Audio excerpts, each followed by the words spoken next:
कहानी अगस्त 1998 की है।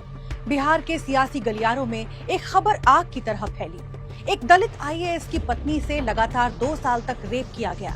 महिला के साथ इतनी जबरदस्ती हुई कि उसे नसबंदी करानी पड़ी। ये महिला थी चंपा बिस्वास। आरोप लगा मृत्युंजय यादव उर्फ बबलू पर, जो पूर्व विधायक और आरजेडी नेता हेमलता यादव का बेटा था। बिहार इलेक्शन सीरीज महाकांड में आज कहानी चंपा बिस्वास कांड की। आखिर केस का खुलासा कैसे हुआ और इसमें लालू यादव का नाम क्यों आया?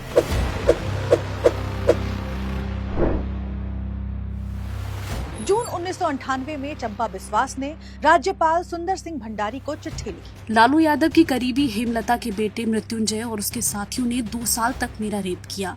माँ, ननद, 2 नौकरानी और भतीजी के साथ भी रेप और मारपीट की है। दोनों नौकरानी और भतीजी कल्याणी गायब हो गई हैं। शायद दोनों ने सुसाइड कर लिया है। जब चंपा से पूछा गया कि 2 साल तक ये बात क्यों दबाए रखी, तो उन्होंने कहा, बता के क्या करती, पति को और बच्चे को मार डालती क्या?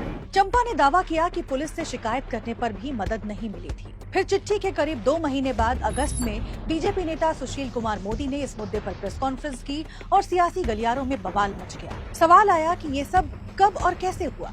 पुलिस चार्जशीट में चंपा के दिए गए बयान के मुताबिक चंपा और बीबी बिस्वास की शादी 18 जुलाई 1990 को हुई थी। तब चंपा की उम्र 22 साल थी और बीबी बिस्वास 41 साल के थे। बीबी बिस्वास बिहार सरकार के सामाजिक कल्याण विभाग में सोशल सिक्योरिटी डायरेक्टर थे। इसी डिपार्टमेंट की चेयरपर्सन थी आरजेडी नेता हेमलता यादव। सितंबर 1995 में दोनों पटना के बेली रोड में सरकारी क्वार्टर नंबर 53/60 में रहने लगे। पड़ोस में हेमलता यादव का परिवार रहता था। सरकारी क्वार्टर के साथ बीबी बिस्वास को एक सर्वेंट रूम भी मिला, जिसमें पहले से जुगल किशोर गुप्ता नाम का शख्स अपनी पत्नी रीता के साथ रह रहा था।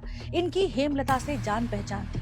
जब चंपा ने सर्वेंट क्वार्टर खाली करने को कहा, तो हेमलता और बेटे मृत्युंजय ने धमकी देकर क्वार्टर खाली होने से रोक दिया। 7 सितंबर 1995 की सुबह चंपा घर पर अकेली थी। तभी उसकी मेड शिफाली और जुगल की पत्नी रीता घर आई।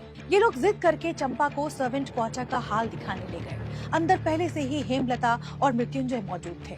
हेमलता, शिफाली और रीता ने चंपा को छोड़कर बाहर से दरवाजा लगा दिया। इसके बाद मृत्युंजय ने चंपा के साथ रेप किया। वो चीखते चीखते बेहोश हो गई। जब आंख खुली तो बिस्तर पर नग्न पड़ी थी।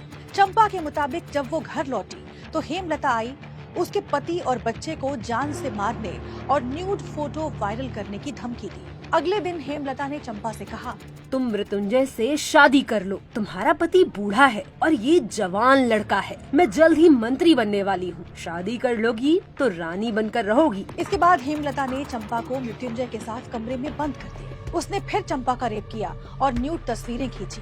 पुलिस चार्जशीट में चंपा ने बताया कि जब जब पति और बच्चे घर पर नहीं होते, मृत्युंजय आता और रेप करता। कुछ महीने तक ऐसा ही चलता रहा।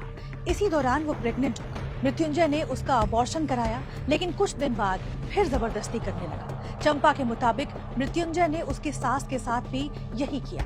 इसी दौरान चंपा की तबीयत अचानक खराब हुई। वो फिर से प्रेग्नेंट थी। चंपा ने एक प्रीमेच्योर बेटी को जन्म दिया, जो बच नहीं सकी। फिर मार्च 1997 में उसे पता चला कि उसकी भतीजी कल्याणी का भी मृत्युंजय और उसके दोस्तों ने रेप किया है। चंपा के मुताबिक रेप का सिलसिला इसके बाद भी जारी रहा।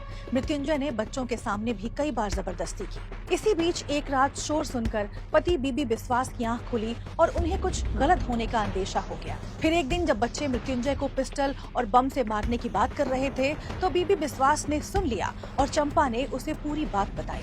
पुलिस को दिए गए बयान में बीबी बिस्वास ने बताया, 20 जुलाई 1997 को मेरे प्यून रामू ने कहा कि उसने चंपा को मृत्युंजय के साथ आपत्तिजनक हालत में देखा था।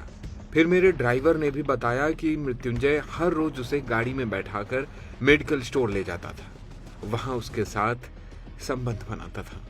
आखिरकार चंपा की शिकायत के बाद 22 अगस्त 1998 को पुलिस ने एफआईआर दर्ज की। पुलिस ने हेमलता के घर छापा मारा और मृत्युंजय को गिरफ्तार किया। कुछ दिन बाद हेमलता ने भी कोर्ट के सामने सरेंडर कर दिया। अंग्रेजी अखबार द टेलीग्राफ के मुताबिक पटना के लोअर कोर्ट में पुलिस ने 35 गवाह पेश किए। डीएनए सैंपल और कपड़ों की जांच से पता चला कि चंपा के साथ रेप हुआ था। 26 फरवरी 2002 को कोर्ट ने हेमलता और मृत्युंजय को दोषी करार दिया। मृत्युंजय को 10 साल की सजा हुई। हालांकि हेमलता को रिहा कर दिया गया क्योंकि सजा मिलने तक वो 3 साल 126 दिन जेल में रह चुकी थी। आईएएस बीबी बिस्वास ने एफआईआर में लालू यादव पर भी आरोप लगाए, लेकिन सबूतों के अभाव में कोर्ट ने उन पर आरोप तय नहीं किए। चंपा इस फैसले से खुश नहीं थी।